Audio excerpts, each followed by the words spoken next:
kesempatannya, kami dari kelompok 1 akan mempresentasikan pengantar manajemen tentang bab kepemimpinan.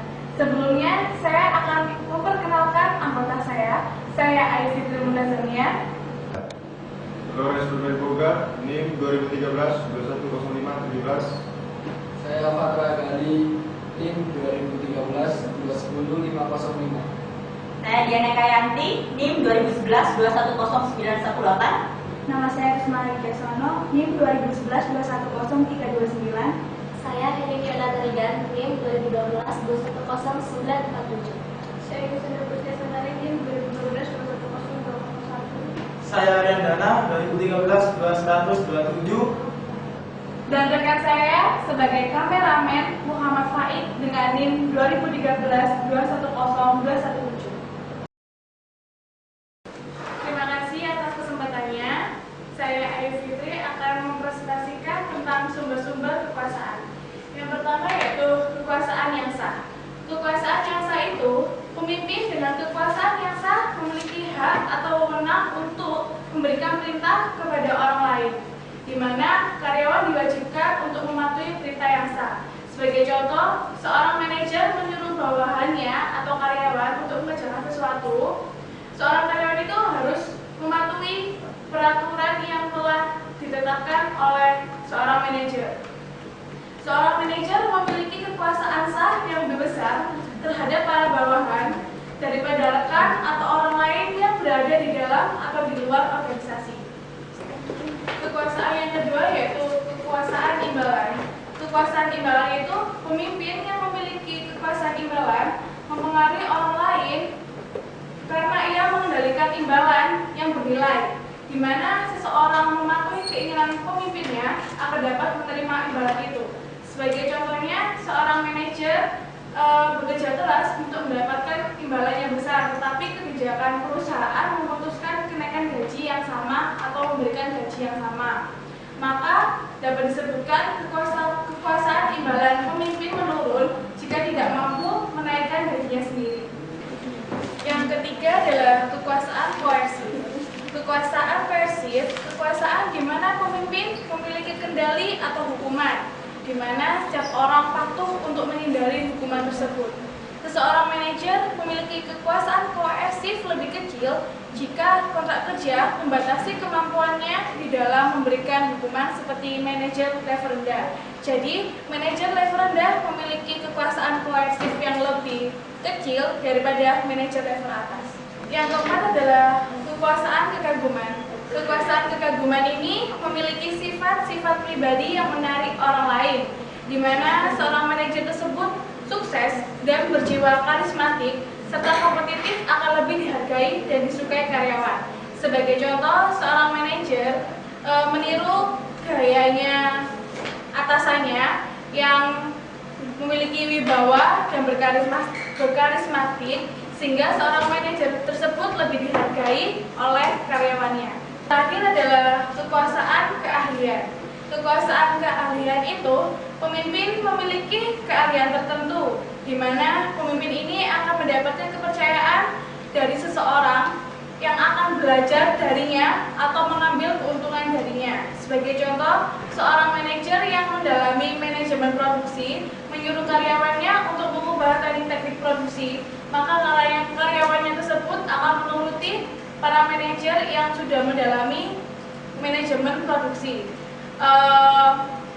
Maka atasan yang paling berkuasa adalah mereka yang memiliki kekuasaan yang sah dan mengendalikan imbalan serta hukuman utama. Penting juga untuk tidak meremehkan sumber-sumber pribadi seperti keahlian dan keagungan. Terima kasih. Terima kasih atas kesempatannya. Perkenalkan, nama saya Heni Fiona Tarigan, NIM 2012-210947. Nah, di sini saya akan mempresentasikan mengenai kepemimpinan. Apa sih yang dimaksud dengan kepemimpinan? Nah, kepemimpinan itu adalah sifat dan pemimpin adalah orangnya. Jadi artinya kepemimpinan adalah seseorang yang memiliki sifat yang berkepemimpinan, sifat yang memiliki kepemimpinan yang etis. Nah, kepemimpinan itu arti dari kepemimpinan itu adalah seseorang yang bisa mempengaruhi orang lain untuk mencapai tujuan. Nah, yang kedua, kepemimpinan itu bisa dimaksud dengan seseorang yang memiliki sifat yang bisa membangun karakter dari organisasinya atau anggota-anggotanya. Nah, kepemimpinan itu juga bisa disebut dengan seseorang yang bisa membawa dengan anggotanya, yang bisa membangun anggotanya membawa agar bisa mencapai tujuan dari organisasi tersebut.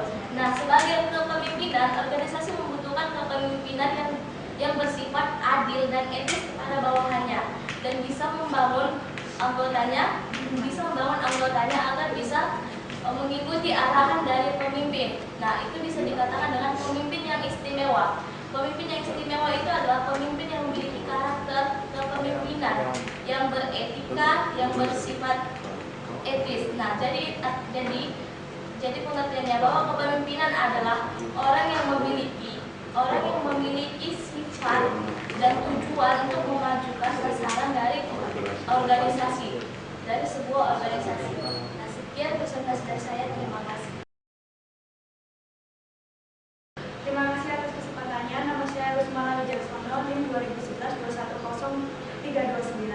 Di sini saya akan menjelaskan tentang kepemimpinan.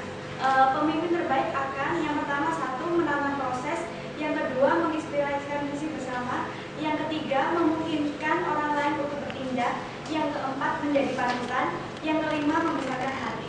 Di sini saya akan menjelaskan tentang menantang proses, di mana mereka menantang kepercayaan dan praktik-praktik konvensional dan mereka menciptakan perubahan. Yang kedua, menginspirasi visi bersama. Mereka menuntut nilai dari orang-orang dan memotivasi mereka agar memperhatikan suatu misi yang penting. Yang ketiga, memungkinkan orang lain untuk bertindak, di mana mereka memberikan akses informasi kepada orang-orang dan memberikan potensi secara penuh. Selanjutnya akan dijelaskan oleh teman saya. Terima kasih. Menjadi panutan seorang pemimpin tidak hanya memberikan perintah kepada bawahannya, namun mereka juga harus menjadi seorang contoh hidup dari prinsip yang mereka anut. Yang kelima, membesarkan hati, yaitu seorang pemimpin harus menunjukkan rasa apresiasi, memberikan imbalan, dan menggunakan berbagai metode atau berbagai pendekatan dalam memotivasi orang-orang atau bawahannya dengan cara-cara yang positif. Terima kasih. Terima kasih atas kesempatannya. Saya Patra Gali akan menjelaskan tentang kepemimpinan supervisi dan kepemimpinan strategis. Kepemimpinan supervisi yaitu perilaku yang memberikan panduan umpan balik yang korektif bagi aktivitas sehari-hari. Di sini maksudnya yaitu pemimpin itu memberikan panduan ataupun contoh kepada bawahannya serta melakukan hubungan yang saling menguntungkan timbal balik dalam kegiatan operasional sehari-hari. Kedua adalah kepemimpinan strategis, yaitu memberikan arti dan tujuan bagi organisasi. Nah, di sini tuh pemimpin itu harus juga bisa meramalkan tentang kondisi perusahaan di masa depan yang bersifat positif dan juga harus bisa menentukan visi dan tujuan dibawa kemana perusahaan tersebut akan berkembang di masa yang akan mendatang. Terima kasih. Nama saya Arendana, saya akan menjelaskan slide tentang sifat-sifat kepemimpinan. Yang pertama adalah penggerak. Sekumpulan sifat yang mencerminkan tingkat usaha yang tinggi. Contohnya usaha yaitu melakukan perbaikan, ambisi, energi, kegigihan, dan efisiensi. Kemudian motivasi kepemimpinan. Seorang pemimpin tidak hanya memimpin di dalam perusahaannya, melainkan seorang pemimpin membutuhkan motivasi untuk memajukan bisnisnya menjadi lebih baik. Yang ketiga yaitu rasa percaya diri. Rasa percaya diri ini penting bagi seorang pemimpin. Karena rasa percaya diri ini memungkinkan seorang pemimpin mampu mengatasi rintangan, mengambil keputusan meskipun menghadapi ketidakpastian. Yang terakhir yaitu pengetahuan tentang bisnis. Seorang pemimpin harus pintar dan harus bisa membaca peluang yang ada di dalam bisnisnya. Para pemimpin yang efektif memiliki tingkat pengetahuan yang tinggi mengenai industri dan masalah-masalah teknis. Terima kasih. Terima kasih atas kesempatannya. Saya Diana Kayanti, NIM 2011-210918. Di sini saya akan menjelaskan tentang perilaku pemimpin, yaitu ada 4. Yang pertama adalah kinerja pekerjaan, yang kedua pemeliharaan kelompok, yang ketiga partisipasi pengambilan keputusan, dan yang keempat pengaruh perilaku pemimpin. Yang pertama, kinerja pekerjaan, yaitu usaha pemimpin untuk memastikan bahwa unit organisasi kerja mampu mencapai sasaran yang diinginkan. Yang kedua, pemeliharaan kelompok, yaitu tindakan yang diambil manajer untuk memastikan kepuasan para anggota kelompoknya. Yang ketiga, yaitu partisipasi pengambilan keputusan, di mana seorang pemimpin harus melibatkan karyawan-karyawannya untuk mengambil keputusan agar keputusan tersebut dapat dicapai dengan maksimal. Yang terakhir yaitu pengaruh perilaku pemimpin, yaitu di mana seorang pemimpin yang baik atau pemimpin yang mempunyai kinerja yang bagus akan memberikan pengaruh kepada karyawannya untuk mendapatkan kinerja yang bagus juga. Terima kasih. Terima kasih atas kesempatannya. Di sini saya akan menjelaskan tentang kekuasaan dan kepemimpinan. Hal yang sentral bagi kepemimpinan yang efektif adalah kekuasaan atau power. Kekuasaan adalah kemampuan seseorang untuk mempengaruhi orang lain. Contohnya ialah seseorang manajer yang mempengaruhi karyawannya. Dalam kekuasaan terbagi sumber-sumber kekuasaan. Yang pertama ialah wewenang, yaitu kekuasaan yang sah. Berikutnya adalah pengendalian imbalan, yaitu kekuasaan imbalan. Dan berikutnya pengendalian atas hukuman, yaitu kekuasaan koersif. Berikutnya ciri-ciri pribadi yang menarik, yaitu kekuasaan kekaguman. Dan yang terakhir adalah keahlian, yaitu kekuasaan keahlian. Terima kasih.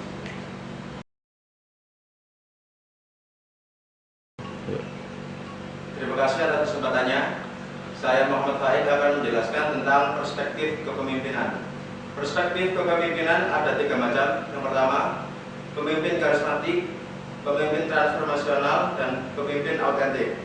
Yang pertama, pemimpin karismatik adalah pemimpin yang dominan, percaya diri, yakin akan kebenaran hal-hal yang ia percayai, serta mampu membangkitkan semangat para karyawannya.